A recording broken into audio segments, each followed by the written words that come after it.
Dear student, you are most welcome to our educational channel mechanical Pandit और मैं आपके प्यारे पांडे सर। आज ऑपरेशन मैनेजमेंट में मेथड स्टडी का सेकेंड लेक्चर स्टार्ट करेंगे, जिसमें कि कवर अप करेंगे factors of the method study like technical, social, economical factors की बात करेंगे और प्रोसेस की, प्रोसीजर की। लेकिन इसके पहले हम बता दें कि मेथड स्टडी का बहुत डिटेल कॉन्सेप्ट पढ़ाए थे और फर्स्ट लेक्चर में, जिसको कि मोशन स्टडी भी कहते हैं, ये बेसिकली मोशन स्टडी या वर्क स्टडी कहें तो जो है आपके वर्क स्टडी का ये टेक्निक है। वर्क स्टडी का दो टेक्निक होता है, एक मेथड स्टडी और दूसरा work measurement. Work study that means कि एक सिस्टम, एक टेक्निक जिससे कि जो है प्रोडक्टिविटी, क्वालिटी इम्प्रूव होती है with the reduction of cost. और प्रोडक्टिविटी का भी बताए थे कि कोई भी प्रोडक्ट है वो बेटर हो, ईजियर हो कंस्ट्रक्शन में या मैन्युफैक्चरिंग में, चीपर हो, क्विकर बने, सेफर हो, ये सारी चीज़ें, कस्टमर सेटिस्फेक्शन, प्रॉफिट, ब्रांडिंग, ये सारी चीज़ें वर्क स्टडी का पार्ट था, जो कि हम पिछले लेक्चर में पढ़ा चुके हैं। और मेथड स्टडी ये था कि better coordination for the utilization of resources to improve the productivity. जो भी मेथड है, जो भी प्रोसेस है, जो भी जॉब हैंडलिंग की ऑपरेशनल चार्ट्स हैं, वो किस तरह से हम रिकॉर्ड करें, एनालाइज करें, क्रिटिकल एग्जामिनेशन करें और नया मेथड डेवलप करें, या जो एग्जिस्टिंग मेथड है उसमें कुछ मॉडिफिकेशन करें, जिससे कि हमारा कॉस्ट भी रिड्यूस हो और प्रोडक्टिविटी भी इम्प्रूव हो। इसमें हमने बहुत सारे एलिमेंट्स बताए थे मेथड स्टडी के। मेथड स्टडी के कुछ स्कोप्स तो थे ही थे, साथ में एडवांटेज बताए थे। मेथड स्टडी का जो है इंटर रिलेशनशिप बताए थे। और इन्हीं सब के साथ, इस उम्मीद के साथ कि पिछला लेक्चर जो है आप अच्छे से देखे होंगे, क्योंकि ये जो है बेसिकली पार्ट 2 है। किसका? मेथड स्टडी का। मेथड स्टडी को ही मोशन स्टडी भी कहते हैं। ये छोटा सा लेक्चर है लेकिन इम्पोर्टेंट है। इसमें 3 फैक्टर को हम लोग कंसीडर करते हैं, which basically contribute towards the selection of a problem for method study। जब भी किसी मेथड स्टडी की बात करते हैं, मेथड स्टडी किस तरह से किसी जॉब में फिट बैठता है और जो है किसी प्रॉब्लम को सिलेक्ट करते हैं मेथड स्टडी के लिए, तो सिलेक्शन ऑफ क्या? Selection of problems are based on कौन कौन से फैक्टर पे? फॉर किसके लिए? For method study. Method study में हम कर क्या रहे हैं? या तो मेथड को चेंज करेंगे, हमने बताया था बहुत डिटेल में कि 3 इसके एस्पेक्ट्स होते हैं। पहले प्रॉब्लम आइडेंटिफाई करते हैं कि कहाँ पे प्रॉब्लम है, फिर उस प्रॉब्लम का डिटेल्ड एग्जामिनेशन करते हैं, फिर क्रिटिकल एग्जामिनेशन करते हैं, मतलब कहाँ पे दिक्कत है ये हमने बताए थे कि ब्रोडर, डिटेल्ड, मतलब ब्रोडर आपको मिल गया कि भाई इस मशीन के आसपास जो है दिक्कत है, फिर क्यों दिक्कत है, क्या कारण हो सकता है, वर्कर है, मशीन है, या मेथड ही गलत है, या वर्किंग इन्वायरमेंट सही नहीं है, या नॉइज लेवल सही, मतलब कि जो है बहुत ज़्यादा हल्ला हो रहा है तो उसमें भी जो है दिक्कत हो जाती है, बॉडी पोस्चर सही नहीं है, या टेम्परेचर, वहाँ का क्लाइमेटिक कंडीशन सही नहीं है, या बॉस आते ही वर्कर को डांट दिया है और वर्कर का मूड खराब है, उसको काम करने में मन नहीं लग रहा है। तो ये सारी रीजन नोट डाउन करने के बाद फिर माइक्रो मोशन स्टडी करते हैं। तो ये मेथड स्टडी का ही क्या होता है? पार्ट होता है। तो इसके लिए 3 लेवल पे हम लोग जो है काम करते हैं। पहला होता है इकोनॉमिक फैक्टर्स, दूसरा होता है टेक्निकल फैक्टर्स। अब एक एक का बात करेंगे डिटेल में, टेक्निकल फैक्टर्स। और तीसरा होता है आपका ह्यूमन फैक्टर। पहला यदि हम लें, जो है सबसे इंपॉर्टेंट होता है, दुनिया में सबसे इंपॉर्टेंट यदि कुछ है आज के डेट में तो इकोनॉमी। इसीलिए इसको कहा जाता है अर्थ जगत, आर्थिक युग भी इसको कहते हैं। इकोनॉमिक फैक्टर्स में वो इंपॉर्टेंट फैक्टर्स है जो लाइफ के भी, पर्सनल लाइफ में भी, जॉब में भी, फैक्ट्री में भी, ऑर्गेनाइजेशन में भी, हर जगह कहते हैं ना कि पैसा खुदा तो नहीं है लेकिन खुदा से कम नहीं है। मतलब पैसा सब कुछ नहीं है लेकिन बहुत कुछ जरूर है। तो यहाँ पर पैसा को जो है सबसे प्रायोरिटी, दैट मीन्स कि यदि इंडस्ट्री की बात करें तो पैसा का मतलब क्या है, यहाँ पर आपका जो है लागत, मतलब इनपुट लागत कम हो और आउटपुट मैक्सिमम मिले, मतलब output in terms of profit, profit हमारा ज़्यादा से ज़्यादा हो। इसलिए जो है कौन से टाइप का प्रॉब्लम है जहाँ पर जो है कॉस्ट कंट्रोल नहीं हो पा रहा है, कॉस्ट रिड्यूस नहीं हो पा रहा है, उल्टा बेनिफिट तो हो नहीं रहा है, कॉस्ट भी ज़्यादा लग रहा है, तो उस प्रॉब्लम को सुटेबल रिप्लाई देते हैं। कुछ क्वेश्चंस होते हैं उसको जो है अपन नोट डाउन करते हैं। जैसे पहला ही क्वेश्चन होगा कि ऐसा तो नहीं कि लेबर इनपुट ज़्यादा लग रहा है, लेबर इनपुट ज़्यादा लग रहा है, ज़्यादा लेबर काम कर रहा है, टाइम कंज्यूमिंग ज़्यादा है, लेबर जो है ज़्यादा टाइम ले रहा है, फिर एक्सेसिव आइडलनेस ऑफ मैन या मशीन है, एक्सेसिव आइडलनेस मतलब बेकार पड़ा रहता है machine, idle of machine and man, खाली बैठे रहते हैं, काम ही नहीं है। फिर ऐसा तो नहीं कि वर्कर को ओवर टाइम की आदत पड़ गई है, ओवर टाइम उसके क्या आ गया है आदत में, तो वो भी जो है दिक्कत है। रिजेक्शन रेट ज़्यादा है, प्रोडक्ट बना या तो रिपेयर के लिए चले गया या वेस्ट हो गया या स्क्रैप में आ गया, तीनों ही कंडीशन में जो है क्या है नुकसान ही नुकसान है। प्रोडक्शन में कहीं बोटलनेक है, प्रोडक्शन बोटलनेक, प्रोडक्शन में बोटलनेक्स है। ऐसा तो नहीं कि डिमांड की कमी हो रही है, प्रेसिंग द डिमांड, जितना डिमांड होना चाहिए उतना न हो करके कम है, या कंजम्पशन कम है डिमांड ज़्यादा है, कोई डुप्लीकेशन तो नहीं हो रही है, इसका भी एक बहुत बड़ा चांसेस होता है, इकोनॉमिकल लॉस का डुप्लीकेशन हो रहा है। आजकल मार्केट में बहुत अच्छा अच्छा जो ब्रांडेड कपड़ा है वो 4,000 रुपया का है और उसी का ठीक डुप्लीकेट आता है जो पहचानने में बहुत मुश्किल होती है, 400 रुपये में आ जाता है। तो ये भी जो है आदमी ओरिजिनल क्यों खरीदेगा, क्योंकि कुछ लोग सिर्फ दिखाने के लिए ही खरीदते हैं, तो उनको दिखाना ही है तो 400 रुपये वाला ही क्यों ना दिखाएंगे कि भाई हमने फलाने ब्रांड का पहना है कपड़ा। कई बार इकोनॉमी का एक दूसरा रीजन होता है हायर एक्सीडेंट, एक्सीडेंट से मेडिकल एक्सपेंसेस तो बढ़ते ही हैं कंपनी के, दूसरा इसका रेपुटेशन भी गिरता है, वर्कर छुट्टी पे चले गया तो वो भी तो लॉस है। फिर longer movement of man and material,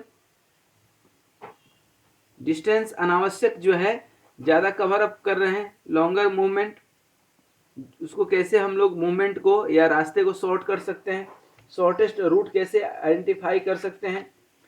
फिर जो लास्ट जो है, ऐसा तो नहीं कि हम यहाँ पे इम्प्रूवमेंट, इकोनॉमी को इम्प्रूवमेंट करने की टेक्निक तो जो है लगा रहे हैं बट उसका सही से इनकॉर्पोरेशन नहीं हो रहा है, इनकॉर्पोरेशन जो है या एग्जीक्यूशन हम कह लें, एग्जीक्यूशन सही से नहीं हो रहा है। तो उस समय भी ये इकोनॉमिक फैक्टर जो है कहता है कि यदि इस तरह के कुछ रीजन है तो हमें ज़रूर ही इन सब चीज़ों पे ध्यान देना चाहिए। तो ये इकोनॉमिक फैक्टर है, इसमें मेथड स्टडी का यूज करते हैं हम लोग। दूसरा फैक्टर क्या है, टेक्निकल फैक्टर। दोस्तों दूसरा फैक्टर कौन सा है, technical factor. Technical factor that means कि purely related to engineering, related to the जो है machine, related to the product. इसमें जो है टेक्निकल नॉलेज बहुत इम्पोर्टेंट है। जो प्रोडक्ट या जो भी मशीन पे वर्कर काम कर रहा है उसको उस पर्टिकुलर मशीन का नॉलेज, प्रोडक्ट का नॉलेज, दैट मीन्स कि तीन चीज़ है, एक मशीन का नॉलेज उसके पास अच्छा से हो, मतलब मशीन के ऑपरेशनल पार्ट का, मशीन ठीक करने की बात नहीं कर रहा, मशीन पे काम कैसे करते हैं। फुटबॉल बनाना अलग चीज़ है, फुटबॉल खेलना अलग चीज़ है। जो फुटबॉल बनाता है हो सकता है एक शूट आउट भी ना मार पाए, वो एक अलग की बात है, लेकिन फुटबॉल यहाँ खेलना है ऑपरेटर को।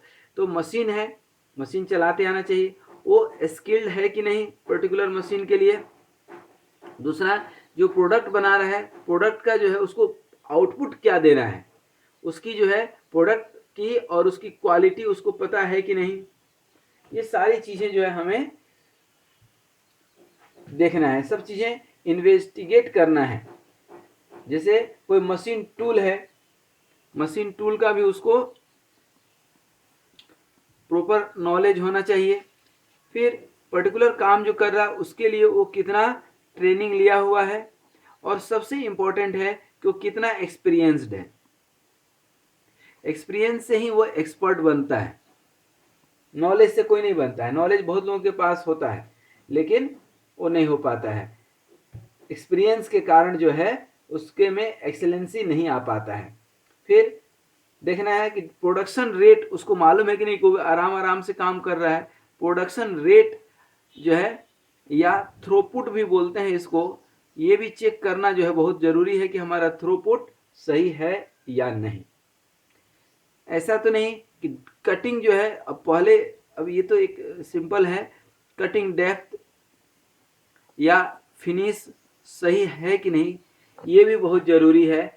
ये खास करके जहाँ सब्सट्रैक्टिंग प्रोसेस है। बाकी आज के डेट में और भी बहुत सारी टेक्निक आ चुकी हैं, तो इसमें बहुत ज़्यादा डिटेल में बात हम नहीं कर पाएंगे, क्योंकि this technical knowledge varies from product to product and machine to machine. हर मशीन में अलग अलग जो है एक्सपर्टाइज की ज़रूरत पड़ती है, अलग अलग ट्रेनिंग की ज़रूरत पड़ती है। इसीलिए तो जैसे कोई सीएनसी ऑपरेटर है तो सीएनसी पहले अच्छे से सीखता है तभी तो वो काम कर पाएगा। तो दैट डिपेंड्स अपॉन मशीन। तीसरा फैक्टर है ह्यूमन फैक्टर। ह्यूमन फैक्टर में सबसे पहला चीज़ है इमोशनल रिएक्शन, कि यहाँ पर जो एम्प्लॉई है वो किस तरह से emotional reactions of employ, emotionally वो कितना जुड़ा हुआ है। अब आजकल क्या कुछ लोग बिल्कुल प्रोफेशनली रहते हैं, 5 बजा भाड़ में जाए ऑर्गेनाइजेशन, हम तो चले बैग उठाए अपने घर। तो ये इमोशनल अटैचमेंट नहीं हुआ। तो कंपनी के साथ जो इमोशनल अटैचमेंट के साथ जो काम करते हैं उनकी प्रोडक्टिविटी बहुत अच्छी होती है। लेकिन यदि वो डीमोटिवेटेड एम्प्लॉई है, मोटिवेशन जो है उसके अंदर कमी है, मोटिवेशन का, कंपनी से उसका बहुत ज़्यादा दिल से लगाव नहीं है, तो दिक्कत होती है, वो मन से काम नहीं करेगा। उसके कारण हो सकते हैं।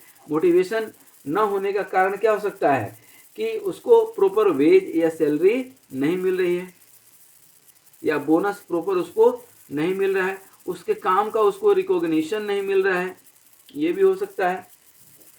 फिर वो जो है रिकॉग्निशन नहीं मिल रहा है, उसके जो सीनियर है उसका बॉस जो है ट्यूनिंग नहीं बन रही है, ट्यूनिंग या प्रॉपर कोऑर्डिनेशन नहीं है, या किसी कारण से बॉस डांट दिया, इसका मन क्या हो गया, खट्टा हो गया, इसको मन ही नहीं लग रहा है काम करने में। फिर डिसीजन प्रोसेस में काम चूंकि वर्कर कर रहा है, डिसीजन बॉस ले रहा है, तो ये उसका नैतिक दायित्व तो बनता है कि जो काम कर रहा है उससे जो है सलाह मशविरा ले ले। तो ये बहुत ज़रूरी है कि सजेशन उससे लिया जाए जो काम कर रहा है, ये भी एक रीजन है। फिर सेटिस्फेक्शन फ्रॉम द कंपनी। अब ये सेटिस्फेक्शन कई तरीके से हो सकता है, एक तो सैलरी वाइज हो सकता है, what kind of facility he deserve and what kind of facility he is getting, दोनों जो है ध्यान देना है। कोई जैसे वेलफेयर स्कीम है, किसी बड़े अधिकारी को मिल रहा है उसको नहीं मिल रहा है, तो जो है वो निराश हो सकता है। कुल मिलाकर के वर्कर यदि निराश रहेगा तो प्रोडक्टिविटी पे असर पड़ेगा। जॉब सिक्योरिटी, उसका जॉब जो है सिक्योर है या नहीं, जॉब सिक्योरिटी ये भी इम्पोर्टेंट है। फिर प्रमोशन, ऐसा नहीं कि जॉब चल रहा है और प्रमोशन उसका नहीं हो रहा है, तो ये सब जो है एक टेंटेटिव हमने दिया है, और भी कई सारा कारण हो सकता है। यदि आपके दिमाग में आता है तो आप पेपर में लिख सकते हैं, समझ सकते हैं। एक जनरल हमने जो है कंसिडरेशन जो हो सकता है डिजायरेबल हो सकता है। कई बार एक दूसरे के लोग जो है भड़का देते हैं, जैसे खास करके आपके ट्रेड यूनियन वाले हैं, इनके कुछ जो है डिमांड रहती है, तो एम्प्लॉय को, सुपरवाइजर को जो है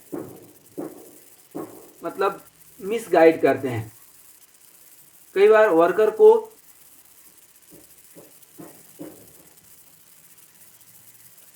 ऑब्जेक्टिव क्लियर नहीं रहता है, उस समय भी method study, micro motion study, ये सारी स्टडी करना पड़ता है।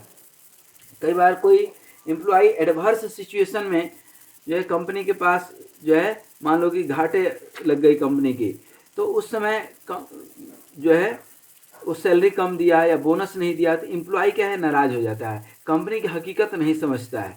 तो वो भी एक रीज़न है कि आदमी जो है मन लगा के काम नहीं करता है। तो कुल मिलाकर के आप इसमें वो सारे फैक्टर लिख सकते हैं जिसमें आदमी मन लगा कर के काम नहीं करता है और जिसके कारण कि मेथड स्टडी की ज़रूरत पड़ती है। मेथड स्टडी का यही है कि ये फैक्टर्स जो देखे, चाहे वो टेक्निकल हो या इकोनॉमिकल हो या ह्यूमन फैक्टर हो, तो यहाँ पर किस कारण से प्रोडक्शन हमारा जो है रिड्यूस हो रहा है वो देखना हमें जो है ज़रूरी हो जाता है।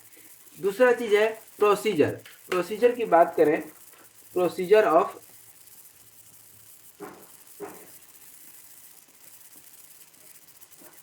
मेथड स्टडी, और बार बार चूंकि हम बताए हैं कि मेथड स्टडी को ही क्या कहते हैं, मोशन स्टडी। अब इसमें जो है प्रोसेस क्या है, तो ये प्रोसेस बहुत अच्छे से ध्यान दीजिएगा। पहला काम है आपको प्रोसेस में जो है सिलेक्शन ऑफ वर्क और जॉब, जिसकी हमें जो है स्टडी करनी है। सिलेक्शन ऑफ जॉब या वर्क जिसकी स्टडी करनी है, क्योंकि ये सबसे मोस्ट इम्पॉर्टेंट है कि जिसमें कुछ इम्प्रूवमेंट की ज़रूरत नहीं है अभी हाल फिलहाल, जिसमें कोई दिक्कत नहीं है उसको हम स्टडी कर रहे हैं, जिसमें ज़रूरत है वो छूट जाए। तो सबसे इम्पॉर्टेंट टास्क है, it is one of the most important task यदि मैं कहूँ तो, कि किस पे ध्यान देना है। जहाँ ध्यान देना है वहाँ ध्यान हम लोग नहीं देते हैं। कई बार ऐसा होता है जो काम करना चाहिए वो नहीं करते हैं, जो नहीं करना चाहिए वो ज़रूर करते हैं। तो this is the managerial responsibility कि मेथड स्टडी हम कहाँ पे किस प्रोडक्ट के लिए करें, कहाँ इम्प्लीमेंट करें, कहाँ पे इम्प्लीमेंट नहीं करें। प्रैक्टिकली चीज़ें फिजिबल होना चाहिए, किस एक्टिविटी में हमें बेनिफिट मिल सकता है, किस में नहीं मिलेगा, ये सारी चीज़ें जो है ज़रूरी है। तो एक बार आप जब जॉब या वर्क जिसकी स्टडी करनी है उसको सिलेक्ट कर लेते हैं, तो सेकेंड स्टेप आपके पास जो है आता है collection and recording of necessary information. Collection and recording of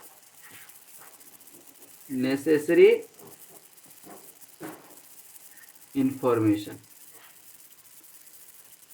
उस रिलेटेड किस डाटा की ज़रूरत है और उसको हम पर्टिकुलर डाटाबेस में जो है रिकॉर्ड करें।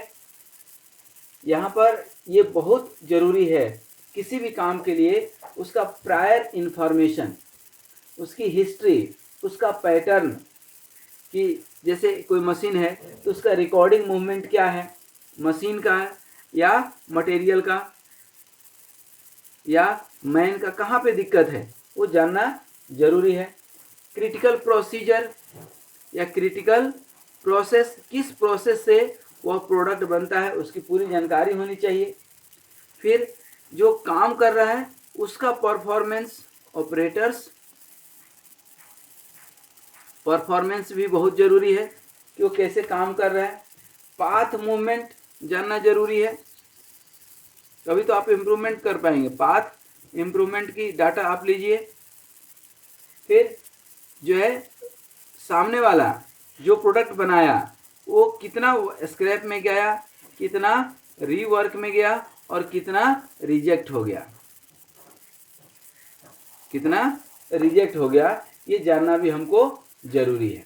अब ये किस तरह से जानते हैं, जो डाटा हमें मिला, जो डाटा मिला उसको कुछ स्टैंडर्डाइज टेक्निक एडॉप्ट करते हैं। जैसे कोई हमारे पास चार्ट हो गया या कोई डायग्राम हो गया जैसे पाई डायग्राम है, तो इसमें दिखाते हैं कि किस रीजन से कौन सा जो है डैमेज हुआ। अब यहाँ पे कोई रीजन होगा तो इसका मतलब इस पे सबसे ज़्यादा और सबसे पहले ध्यान देना है। उसी तरह से किस प्रॉब्लम को दूर करने के लिए कौन सा टेक्निक यूज कर सकते हैं, उसके लिए भी अलग से जो है हमको क्रिटिकल एग्जामिनेशन करना पड़ता है। That we do the critical, तीसरा अब पार्ट आ जाता है critical examination of existing,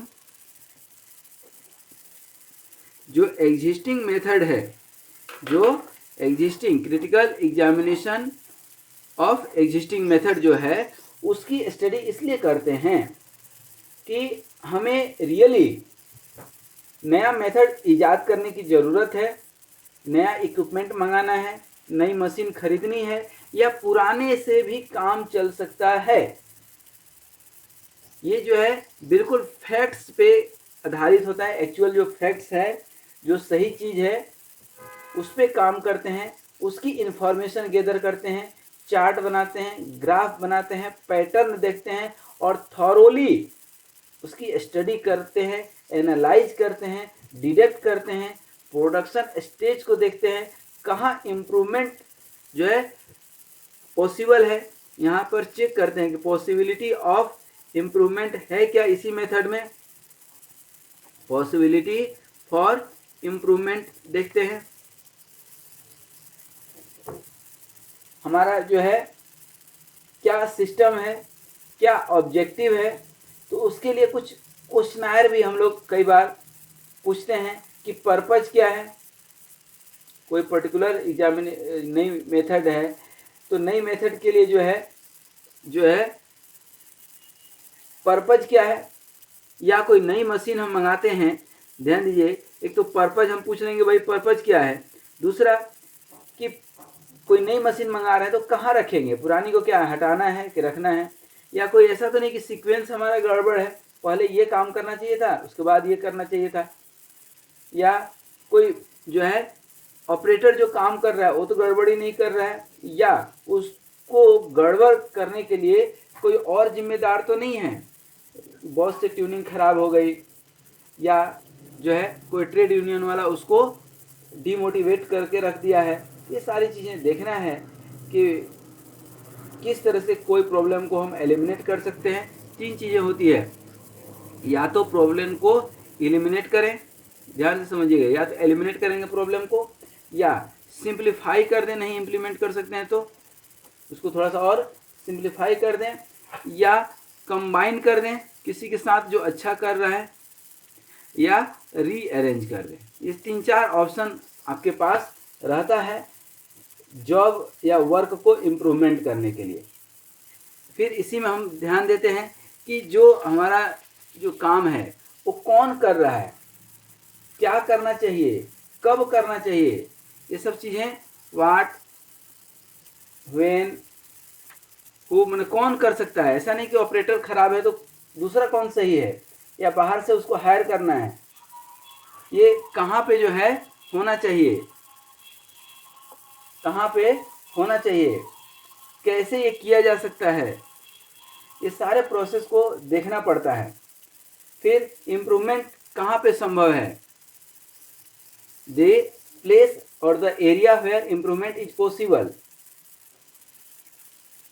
possible areas for improvement. Possible areas for improvement क्या हो सकता है कि इम्प्रूवमेंट इन मटेरियल फ्लो कर दें हम, मटेरियल फ्लो में कोई इम्प्रूवमेंट की ज़रूरत है क्या, ये देख लीजिए, या वर्किंग कंडीशन इम्प्रूव करना है क्या, वर्किंग कंडीशन इम्प्रूव करना है क्या, ये देख लीजिए, या कोई मैन्युफैक्चरिंग टेक्निक में जो है मैन्युफैक्चरिंग टेक्निक में इम्प्रूवमेंट की ज़रूरत है क्या, ये देख लीजिए, या जो रूटीन है उसमें, जो रूटीन वर्क है उसमें कुछ इम्प्रूवमेंट की ज़रूरत है क्या, या मटेरियल वेस्ट जो हो रहा है वहाँ कुछ ज़रूरत है क्या, तो कहाँ पे इम्प्रूवमेंट की जो है संभावना है और कहाँ ज़रूरत है। तो इस तरह से हम लोग जो है क्रिटिकल एग्जामिनेशन करते हैं एग्जिस्टिंग मेथड की, कि उसके अंदर ही कुछ मॉडिफिकेशन से काम हो जाए तो वेल एंड गुड, अदरवाइज कुछ पॉसिबल अल्टरनेटिव देखते हैं। पॉसिबल अल्टरनेटिव देखने का मतलब क्या हुआ कि हम लोग अब नई मेथड की बात करते हैं। नेक्स्ट जो है क्या आएगा, develop new method. Develop the new method, नया मेथड मतलब क्या, सबसे पहला जो नया मेथड हम जब जो है डेवलप करते हैं तो स्टार्टिंग पॉइंट होती है उसकी कहाँ से, सिंथेसिस से। ध्यान रखिएगा, सिंथेसिस, कंप्लीट एनालिसिस जिसको बोलते हैं, जरूरी है अकॉर्डिंग टू, किसके अकॉर्डिंग, जो सजेस्टेड इम्प्रूवमेंट है। सजेस्टेड इम्प्रूवमेंट जो था, जो हमारा एग्जिस्टिंग मेथड था, जो एग्जिस्टिंग मेथड था उसमें जो इम्प्रूवमेंट सजेस्ट किए गए थे उसके अकॉर्डिंग जो है नया, क्योंकि नए वाले में सेम वही प्रॉब्लम रह गया तो फिर क्या मतलब है। फिर जो पुराने वाले में अननेसेसरी एक्टिविटी थे उसको आपको डिलीट करना है। अननेसेसरी एक्टिविटीज, अननेसेसरी एक्टिविटीज जो है कोशिश कीजिए कि नंबर ऑफ एक्टिविटीज को कम करने के लिए एक्टिविटीज को कंबाइन कर दीजिए, ऑपरेशन को कंबाइन कर दीजिए, अर्थात एक ही मशीन पे 2-3 ऑपरेशन जो है कर लीजिए। चीज़ों को सिंप्लीफाई करना है, ऐसा नहीं कि उसको और जो है हम लोग हार्ड बना दिए। तो कंप्लीट एलिमिनेशन या अनवांटेड एक्टिविटीज को जो है कम करना रहता है। फिर एलिमिनेशन का मतलब ये नहीं होता है कि हम इम्पोर्टेंट एक्टिविटी को भी छोड़ दें, नहीं, अनावश्यक गतिविधि को हटाना है। फिर स्ट्रेटेजी जो डेवलप करते हैं, फ्यूचर में भी उसके लिए स्कोप रखते हैं कि कुछ और इसमें नया एडप्ट कर सकते हैं। लेकिन लास्ट और मोस्ट इम्पॉर्टेंट जो है, जो एक्सपेंसिव जो है स्टेप है आपके न्यू मेथड डेवलप करने में, क्योंकि इसमें बहुत कुछ सोचना पड़ता है, इसमें है कि सिंप्लीफिकेशन, चीज़ें आसान हो ताकि ऑपरेटर भी खुश हो। इसमें मतलब सबसे इम्पोर्टेंट है कि सिंप्लीफिकेशन लिख ही दिए हैं, किसके लिए, ऑपरेटर के लिए। फिर क्विकली, काम जो है हमारा क्विकली हो जाए, टाइम सेविंग हो, इजीली हो जाए, काम हमारा इजीली हो नए मेथड में, ये सब चीज़ें ध्यान रखना है। फिर नंबर ऑफ ऑपरेटर्स कम से कम हो, पहले 5 थे अब 3 में काम हो जाए तो अच्छी बात है। नंबर ऑफ ऑपरेटर्स हमारे पास क्या हो जाए, कम होने जाए, डिले नहीं हो, डिले हमारा जो है कम से कम हो, स्टोरेज कम से कम हो। फाइनली जो है एक एक्सपेरिमेंट, एक जो है क्या बोलते हैं उसको, प्रोटोटाइप से कुछ टेस्टिंग करके देख लें। पहले टेस्ट करना बहुत ज़रूरी है नए मेथड का, तब जाकर के उसको फाइनल करते हैं। फिर जो भी आप फाइनल करते हैं, that you must have to communicate to the upper management. उसको फाइनल रन में लेने के पहले अप्रूवल फ्रॉम द मैनेजमेंट जरूरी है, क्योंकि अभी टेस्ट रन आपने किया और टेस्ट रन के बाद वो सक्सेस दिख गया तो आपको मैनेजमेंट को बताना है कि हाँ रन में जो है, टेस्ट रन में ये क्वालिफाई कर गया है, या आगे क्या स्टेप लेना है वो भी आपको बताना है। सबसे इम्पोर्टेंट होता है आज के डेट में कि कोई भी चीज़ है यदि आप कर रहे हैं तो कल कुछ गलत हो जाता है तो सब आप ही के सर पे नारियल फोड़ देंगे। इसके लिए ज़रूरत है कि ऑफिशियल अप्रूवल हर स्टेप पे आप लेते जाएं। फिर आप ध्यान दें कि जो वर्कर है उसका फुल बॉडी का जो है यूज हो, फुल बॉडी यूटिलाइजेशन, जैसे वो कुछ पैर से भी काम कर पाए, हाथ से तो कर ही रहा है।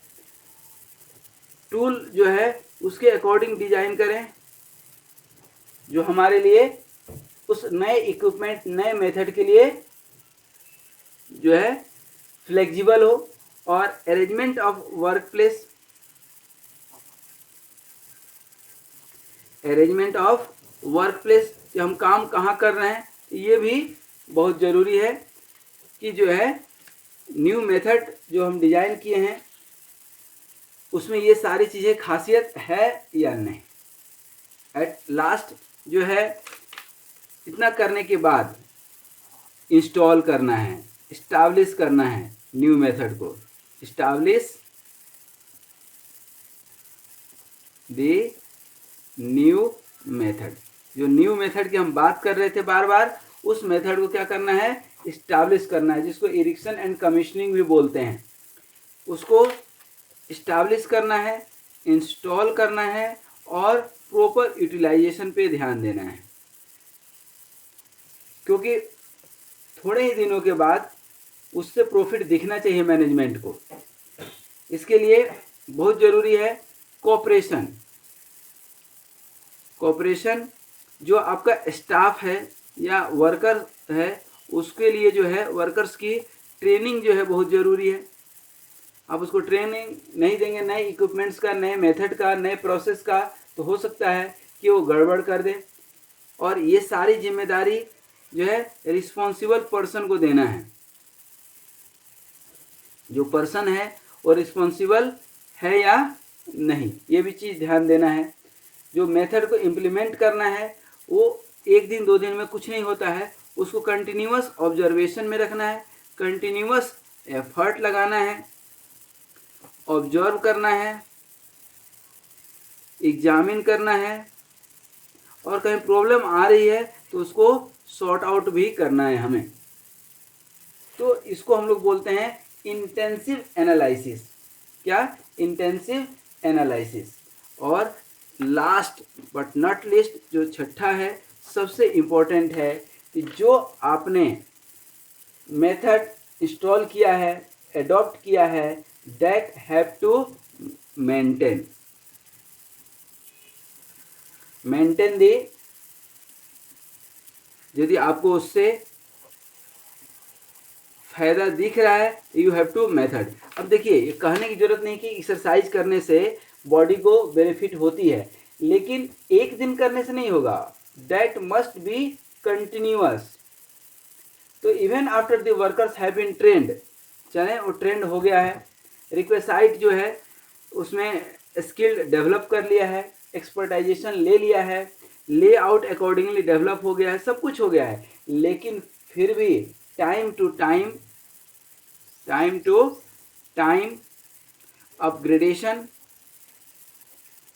Upgradation and updation both are required. Updation is required. नहीं होगा तो काम ही नहीं होगा। पेरियोडिकली इसको चेक करना है, पेरियोडिकली चेक फॉर इम्प्रूवमेंट। इम्प्रूवमेंट हो रहा है कि नहीं, बेनिफिट दिख रहा है कि नहीं, कुल मिलाकर के बेनिफिट्स दिख रहा है कि नहीं, जो ऑपरेटर है उसके अंदर भी कुछ बदलाव आ रहा है कि नहीं, वो नई चीज़ों को इनकॉर्पोरेट कर पा रहा है कि नहीं इंस्टॉल्ड मेथड से, उसके अंदर ही कुछ और वो एक्सप्लोर कर रहा है क्या, कि उसके अंदर कुछ ऐसी एक्टिविटी जोड़ दें, ऐसा कोई कंपोनेंट जोड़ दें जिससे कि जो हमारा न्यू मेथड है वो और जो है फिनिश्ड हो जाए और बढ़िया हो जाए। कहने का मतलब कि method must be reviewed. Method मतलब new method, new methods must be reviewed, must be reviewed, must be reviewed time to time and provide allowances, right, allowances for change।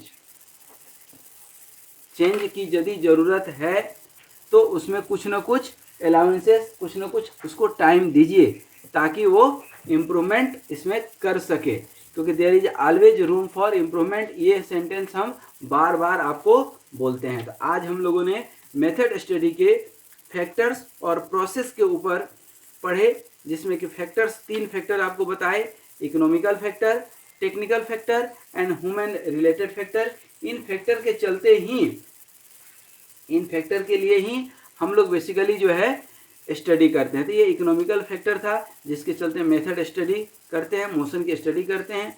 Technical factor ये सारे थे।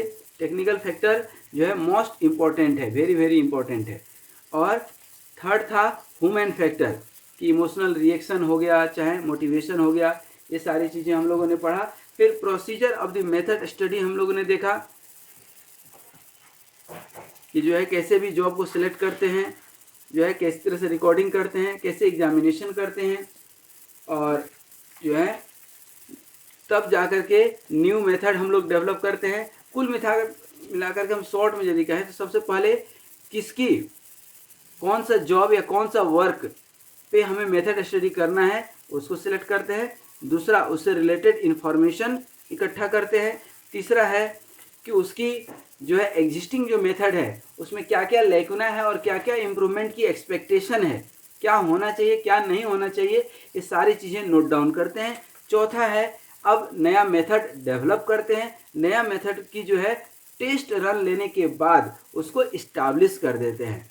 इस्टाब्लिश करने के बाद, implement करने के बाद एग्जीक्यूट करते हैं और उसको जो है मेंटेन करते हैं, ताकि जो है मेंटेनेंस इज वेरी इंपॉर्टेंट। आप अपनी गाड़ी खरीदिए, आपका अपना शरीर हो, यदि शरीर को भी आप मेंटेन नहीं करेंगे, अच्छा खान पान, एक्सरसाइज, कुछ स्टडी, कुछ लर्निंग, क्योंकि life is the student of this nature. हमेशा इस नेचर में कुछ प्रकृति में सीखते रहना चाहिए, कुछ करते रहना चाहिए, तो उसको मेंटेन करना है। मेंटेन करने का मतलब है कि हमेशा कुछ अपडेशन की जहाँ भी संभावना है उसको अपग्रेड करें, पीरियडिकली चेक करें कि और कहाँ इम्प्रूवमेंट पॉसिबल है।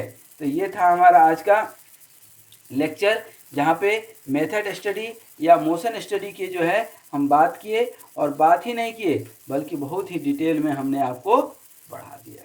तो आज यहीं तक, फिर से हम लोग मिलेंगे मेथड स्टडी का ही एक जो है नेक्स्ट टॉपिक, जिसमें कि बहुत सारे प्रोसेस के, चार्ट के सिंबल की बात करेंगे। उसमें जो है चार्ट के जो सिंबल होते हैं उसकी जो है मोस्ट प्रोबेबली हम फिगर बना करके और उसके डिस्क्रिप्शन भी हम आपको बताएंगे। तो आज यहीं तक, फिर हम लोग मिलेंगे किसी नए वीडियो में। आप स्वस्थ रहिए, मस्त रहिए और मुस्कुराते रहिए और हमारे वीडियोज़ को देखते रहिए। Thank you.